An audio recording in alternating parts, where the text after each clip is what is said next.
Welcome to bKash IQ. তোমাদের সামনে হিস্ট্রির final and last minute suggestion তোমাদের সামনে উপস্থিত করা হয়েছে থার্ড সেমিস্টারের জন্য। ইতিপূর্বে তোমরা দেখতে পেয়েছো যে বেঙ্গলি অ্যান্ড ইংলিশের তোমাদেরকে লাস্ট মিনিট সাজেশন প্রোভাইড করেছিলাম, যেখানে তোমরা পিডিএফ থেকে হুভাবে তোমরা কমন পেয়েছো। আশা করি এই যে পরিশ্রম আমাদের ব্যর্থ হবে না।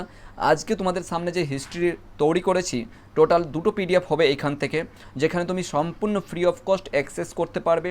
বিশেষ করে ওদের জন্য বিশেষ করে প্রোভাইড করা হচ্ছে যারা কিন্তু এখনও পর্যন্ত সিলেবাস শেষ করতে পারেনি। অ্যাটলিস্ট বলতে গেলে কোনো রকম যেন পাস নাম্বারটা চাই, তাদের কিন্তু বলতে গেলে এটা গোল্ডেন চান্স। তার পাশাপাশি যারা অলরেডি সিলেবাস শেষ করে ফেলেছে, প্র্যাকটিসের জন্য ওদের জন্য ইনাফ যথেষ্ট পরিমাণ যে প্র্যাকটিস করতে পারবে উত্তর সহ কিন্তু এখানে প্রোভাইড করে দেওয়া হয়েছে। যেখানে টোটাল বলতে গেলে থার্ড সেমিস্টারের হিস্ট্রি থেকে আমরা টোটাল দুটো পিডিএফ তৈরি করব, যেখানে তোমরা দেখতে পাচ্ছ প্রথম যে উপরে তোমরা দেখতে পেলে 53 কোশ্চেন রয়েছে এবং আনসার রয়েছে, তার সঙ্গে 53 রয়েছে, এবং তার সঙ্গে এটা হচ্ছে আমাদের ইউনিট 2 নেক্সট ক্লাসে আমরা উপস্থিত করব। ঊনবিংশ এবং বিংশ শতকের যে উপনিবেশগুলো বা সাম্রাজ্যগুলো রয়েছে সেগুলো নিয়ে এক কথায় বলতে গেলে ইউনিট 2টা আমরা কিন্তু নেক্সট ক্লাসে তোমাদের সামনে উপস্থিত করতে চলেছি। সেই জন্য কিন্তু অবশ্যই সাবস্ক্রাইব করতে হবে, কারণ বিশ্বাস করবে না এই পিডিএফটা কোথায় পাবে, কেমন করে পাবে। এবং দ্বিতীয় কথা হচ্ছে এই পিডিএফটা তৈরি করতে আমি নিজে থেকে টাইপিং করেছি, ম্যাম অলরেডি প্রোভাইড করে দিয়েছিলেন। এই পিডিএফটা তৈরি করতে 53টা কোশ্চেন তৈরি করতে টোটাল প্রায় 3 ঘন্টার কাছাকাছি সময় লেগেছে। ঘড়ি দেখে আর কি একটানা কিন্তু 2 ঘন্টা 50 মিনিটের কাছাকাছি টাইপিং কন্টিনিউভাবে এই পিডিএফটা ছাড়া, অর্থাৎ ইতিহাসটা ছাড়া না ফিলোসফির দিকে গেছি, না অ্যারাবিকের দিকে গেছি, না পলিটিক্যাল সায়েন্সের দিকে গেছি। প্রত্যেকটা স্যার কিন্তু নিজ নিজ সাবজেক্টের কিন্তু সাজেশন প্রোভাইড করে দিয়েছেন, আমাকে পাঠিয়ে দিয়েছেন। এবার টাইপিং তো আমাকেই করতে হচ্ছে, এই হচ্ছে বিষয়, বুঝতে পেরেছো? তো প্রচুর পরিশ্রম লেগেছে। অবশ্যই তোমাদেরকে বলবো যে সাবস্ক্রাইব করে নাও, সমস্যা নেই। যারা নতুন ভিজিট করেছো, দেখো এটা একটা এডুকেশনাল রিলেটেড আর কি কন্টেন্ট প্রোভাইড করা হয়, উচ্চ মাধ্যমিকের বিশেষ করে প্রোভাইড করা হয়, কোনো নাচ গানের বা আর ফালতু ভিডিও প্রোভাইড করা হয় না, ঠিক আছে? অবশ্যই তোমরা সেই জন্য বলছি অবশ্যই তোমরা সাবস্ক্রাইব করবে। চলে এসো, দেখো কোশ্চেন, দেখো কি স্ট্যান্ডার্ডভাবে কী কোশ্চেনগুলো হতে পারে। যেমন দেখো এখানে আছে সুলতান মাহমুদ কতবার ভারত আক্রমণ করেছেন? 17বার ভারতে আক্রমণ করেছেন। এই কোশ্চেনটা এসেছিলো ডাব্লিউবিসিএসে এসেছিলো, এই না কোশ্চেনটা এসেছিলো ডাব্লিউবিপিতে এসেছিলো। তারপরে এই কোশ্চেনটা একবার দেখলাম এসএসসিতে এসেছিলো, ঠিক আছে?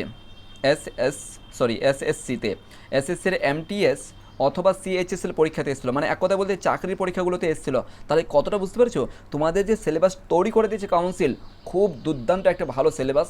ভালো করে তোমরা যদি এখন থেকে পড়াশোনা করো, তোমাদের ইন ফিউচারে যে চাকরি পরীক্ষাগুলো দিতে যাবে এখানে জাস্ট রিভিশন করবে আর কোনো কিছু না, এমনিতে হয়ে যাবে, বুঝতে পারছো?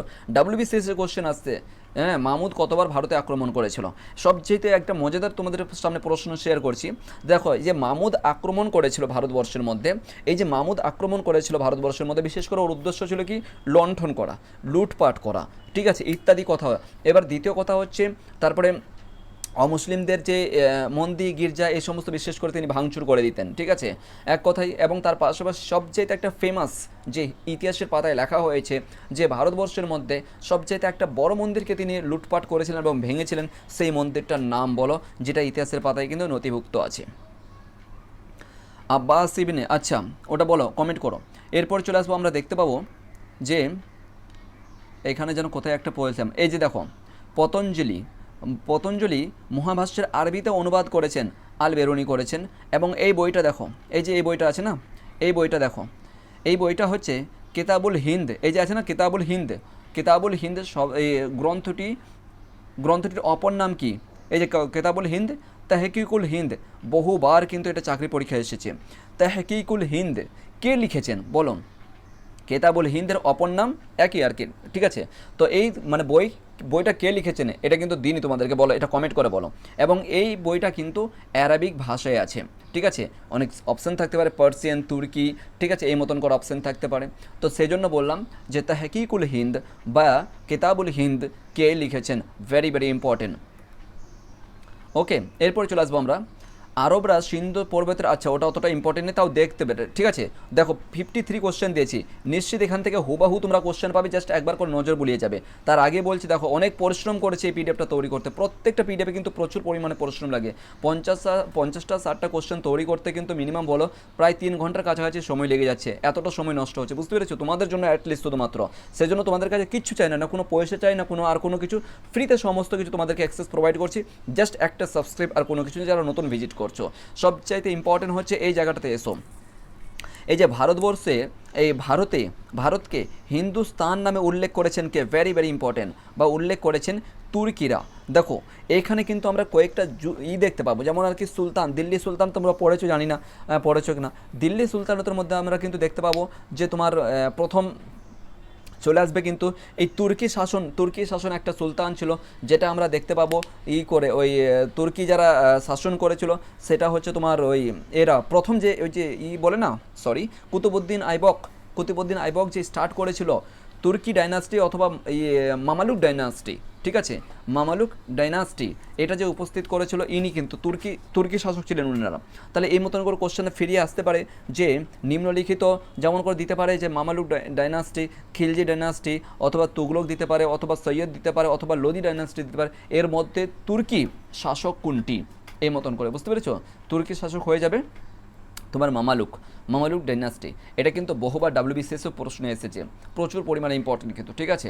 তো এগুলো ভালো করে দেখবে। তো অনেক কিছু খুঁটিয়ে দেখো, এই মতন যদি ক্লাস দেওয়া যায় কিন্তু অনেক সময় লেগে যাবে, তোমাদের হাতে বেশি সময় নেই, সেজন্য তোমাদেরকে বলবো যে পিডিএফটা তোমরা নিয়ে নাও এবং পড়াশোনা শুরু করে যাও, বারবার জাস্ট একটু করে রিভিশন করে যাও, নিশ্চিতভাবে তোমরা দেখবে একটা ভালো নাম্বার নিয়ে কিন্তু তোমরা পাস করতে পারবে। যারা এখনও পর্যন্ত সিলেবাস বুঝোনি, দেখোনি, কোনো কিছু লাগবে না, জাস্ট পিডিএফটা তোমরা একটুখানি 2বার 4বার করে রিভিশন দাও, নিশ্চিত থাকো। যাদের অলরেডি সিলেবাস শেষ হয়ে গেছে ওদের জন্য কংগ্রাচুলেশনস, জাস্ট পিডিএফটাকে তোমরা অ্যাজ এ রিভিশন হিসাবে ইউজ করো, আর কোনো কিছু লাগবে না। পিডিএফটা কোথায় পাবে, সেটা হচ্ছে কি, এই পিডিএফটা পাওয়ার জন্য একটাই শর্ত, সেটা হচ্ছে অবশ্যই তুমি কিন্তু সাবস্ক্রাইব করো, বাস আর কিছু চাই না। সাবস্ক্রাইব করার পর এই যে নাম্বারটা দেখতে পাচ্ছ 8100191916, এই নাম্বারে হোয়াটসঅ্যাপ করবে। এই নাম্বারে হোয়াটসঅ্যাপ করে আর কি বলবে, প্রথমত স্টুডেন্ট নেম বলবে, তারপরে হচ্ছে ডিস্ট্রিক্ট নেম, অর্থাৎ কোন ডিস্ট্রিক্ট থেকে তুমি পরীক্ষা দিচ্ছ, 3 নাম্বার বলবে যে তোমার কোন সাবজেক্ট বা কী পিডিএফটা লাগবে, বাস আর কিছু লাগবে না। এই 3টা কথা শুধুমাত্র তুমি টাইপিং করবে, তোমার নাম লিখে পাঠাবে, ডিস্ট্রিক্টের নাম লিখবে এবং মানে কোন পিডিএফ লাগবে সেটা কিন্তু উল্লেখ করবে, সম্পূর্ণ ফ্রি অফ কস্ট, কোনো পয়সা লাগবে না, তোমাদেরকে প্রোভাইড করে দেওয়া হবে। এবং নেক্সট যে পিডিএফটা আমরা মানে প্রোভাইড করছি সেটাও কিন্তু তোমরা আপডেট পেতে পারো, অবশ্যই কিন্তু সেই জন্য সাবস্ক্রাইব করে রাখতে হবে, ঠিক আছে। দেখো আমাদের কিন্তু বিকাশ সাইকো 2টো চ্যানেল রয়েছে, সমস্ত কিছু তোমরা জানো, ঠিক আছে। বিকাশ সাইকো হাব বলে যে চ্যানেলটা রয়েছে এটা শুধুমাত্র চাকরির জন্য প্রিপারেশন করা হয়, আর এইচএস বলে যে চ্যানেলটা রয়েছে শুধুমাত্র উচ্চ মাধ্যমিকের জন্য, আর সেটা কিন্তু তোমাদের জন্য এই চ্যানেলটা, ঠিক আছে। অবশ্যই সাবস্ক্রাইব করে নাও, তোমাদের ভালোবাসা আর কোনো কিছু চাই না। চলো, থ্যাংক ইউ, পরবর্তীতে দেখা হবে।